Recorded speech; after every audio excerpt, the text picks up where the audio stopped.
大家好，我是邱平，我现在在陕西的滨州，在这个地方呢，有一个水帘村和花果山石窟，传说呢是孙悟空的老家，他原型之一的老家。那么在离这里5公里不远处呢，还有一处石窟，叫做大佛寺石窟。在这个里面呢，有一尊比较特别的佛像，据说呢是按照李世民的模样建造的。大家都知道，中国封建社会500来位皇帝，很多人呢对皇帝的相貌特别是感兴趣。明清的话，有很多画像保存下来，我们知道；而在之前的话，基本上是没有。那特别李世民呢，又是中国皇帝榜上可以说是排名前5、前3的人物，大家就更感兴趣了。那么现在呢，我们就去看一下，了解一下为什么这个地方会存在像李世民的佛像。已经进来了，大佛寺石窟，世界文化遗产。可以看到整个崖壁上密密麻麻的洞窟啊，非常多。这个石窟历史非常悠久，按照资料记载，是唐太宗李世民那个时期建立的。这座石窟是当时古丝绸之路出长安北道的第1大石窟。整个石窟可以算得上是凿岩为室，雕石为像，架木为楼。在这个长度400米的立体崖面上面，总共呢有130多个石窟，共有佛龛446处，造像1981尊。里面呢有大佛窟、千佛洞、罗汉洞，还有僧房窟等等。现存的窟龛大概是361个，造像窟19个。里面最精美、最独特的就是有一尊24米的佛陀坐像。当然呢，从唐朝建立到后面历朝历代呢，也是经过修缮一些。我们继续往前走，这一座寺庙不光是跟李世民有关，还跟李白有关。当时唐王朝的很多名人都来过这个地方。我们仔细看一下，整个这个石窟寺其实是分为3部分，中间这里明显不一样，它有亭台楼阁一样，对不对？主要就是刚刚说的那个24米高的佛像，就是在这个里面。而两边呢有很多石窟，是以前一些僧人居住的，然后上面呢还有其他的东西。为什么会说这里面的佛像是按照李世民的模样来雕造的呢？这主要是由于这个地方啊跟李世民有关，这座寺庙呢也是李世民下令建造的。我们来介绍一下，在李元称帝建立唐朝之后，并没有统一全国，不管是南方还是北方，都有他的敌对势力。在武德元年，北方的薛举入侵荆州，当时的李世民是作为元帅，他带领了8种兵来抵抗，双方的实力可以说是有点对等，相持了很长一段时间。那这个时候呢，李世民却生病了，不得不返回京城治疗。那么当时唐军的将领殷开山与薛举呢，就在浅水园，是今天长武县的西北方向，离这里不是很远，开战。当时呢，唐朝的军队在这场战役中死伤惨重，大概10万将士呢，战死6万，其中呢名将众多。当时薛举呢还想进一步拿下长安，结果呢意外也出现了，他生病去世。薛举在中国历史上非常有名啊，他当时能力也非常高。你想一想，在唐朝初年能够和李世民相持的大将还真的是没有几个。薛举去世之后，李世民他的病又好了，重新回到前线，和当时的薛举儿子相持60天之后，把他们打败了。为了告慰那些战死的士兵亡灵，李世民呢决定在这里建造大佛，以超度那些阵亡的将士。这座山里面的石窟，按照记载，最开始呢是开凿于南北朝时期，那个时候还没有形成寺庙，而是李世民下令建造大佛，慢慢的才形成了一座寺庙。这就是这一座大佛寺的来由。其实我们可以看到很多古老的寺庙啊，基本上是始建于南北朝时期或者是唐朝时期，主要是在那个时候佛教呢比较兴盛，统治者也比较信奉佛教。特别是我们之前去山西看到了很多寺庙，都是如此啊。比较有名的佛光寺、南禅寺、悬空寺等等。我们现在看到的这栋建筑呢，是叫做护楼，相当于是保护那个大佛窟里面的那个大佛像，共5层。现存的建筑呢，是明代嘉靖年间重新修建的，在清朝康熙时期又扩建，整个高度达到38米。护楼呢，采用阴山起岔、依窟造牢的原则，基本上就是根据山体的形式来建造的。最下面这个门呢，走进去就可以看到大佛的那个脚了。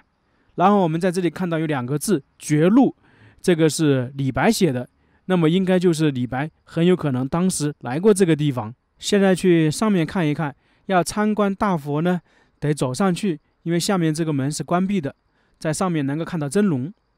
这里算是碑林了，保留了很多碑，基本上这样著名的寺庙都会有的。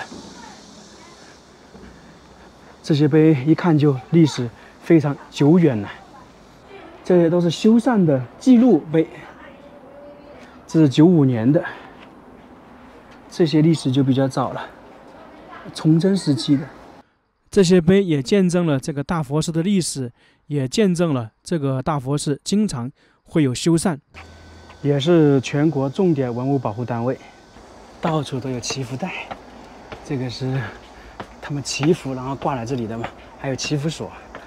一上来就看到很多洞窟，这里面呢也是有很多造像，特别是中间这一块啊，是叫做罗汉洞。这个罗汉洞是初唐时期开凿的一所形制比较特殊的洞窟，分为主室和东室。我们先进去看一看啊，这边呢是东边，然后这一块是主室，感觉是不是有点 T 字形啊？关键是主室这个非常特别，它是一个马蹄形，不知道为什么建成这个样子啊。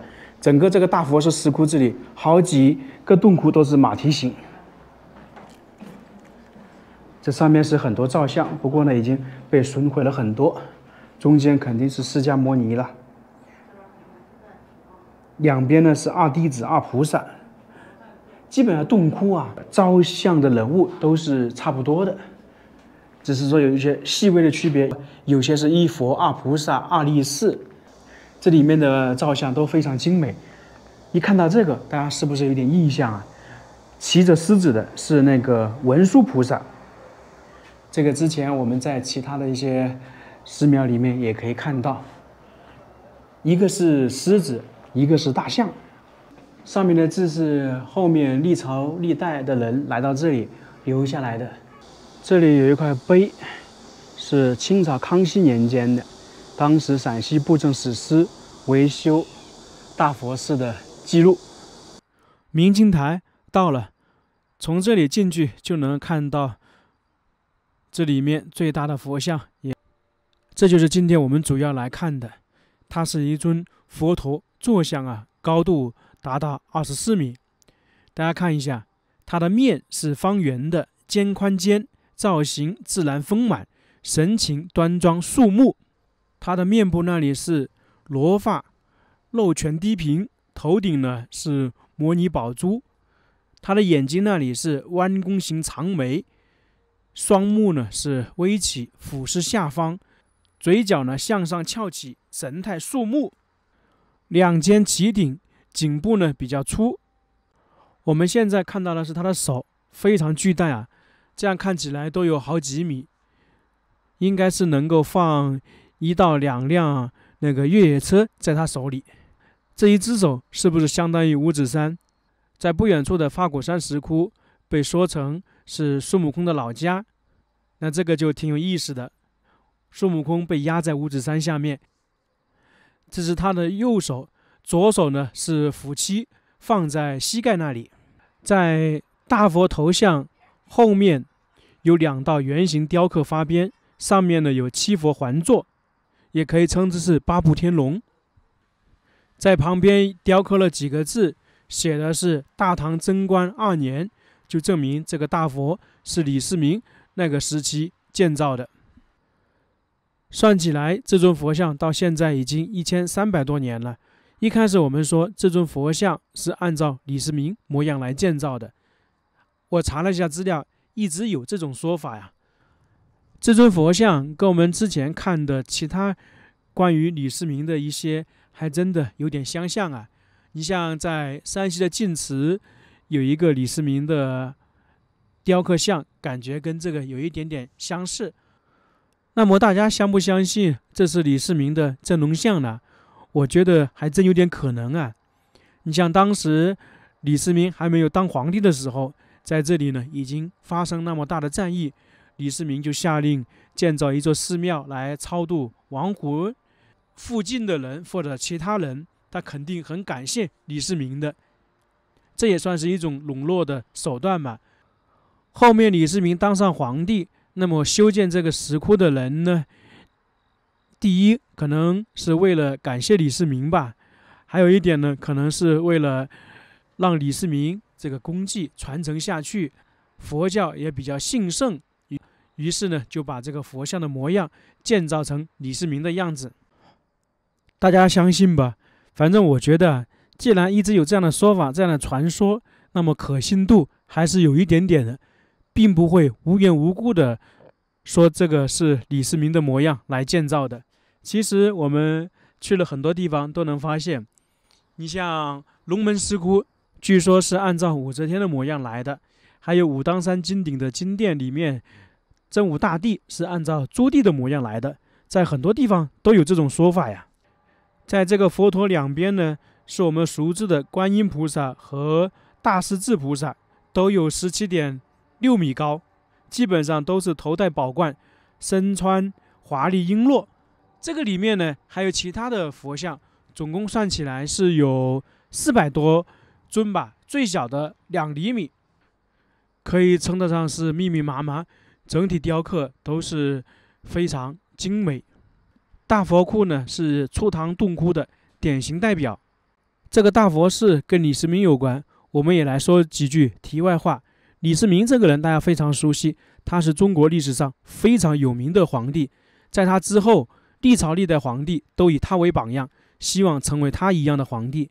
李世民做皇帝是成功的，但是他作为一个父亲呢，确实很失败。他的子女非常多，但是下场不是很好。他总共有3个嫡子，长子呢李承乾，一开始是太子，后面活活被他逼的造反，最后呢郁郁而终。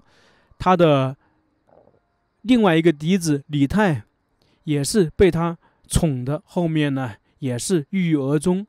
只有李治当上了皇帝，那么他其他的儿子呢下场也不好。你像李克后面被牵连至，甚至说被污蔑造反，被杀了。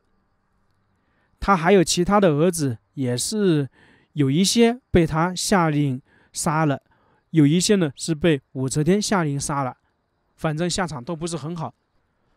反正他治理国家还行，教育子女确实是很一般。现在我们出这个洞窟去其他地方看一看，在中间还有个钟，这个也是文物啊，历史比较悠久，明朝的，公元1450年，大明景泰元年，镇守甘肃的一个太监刘永成铸造。你看，太监刘永成锻造。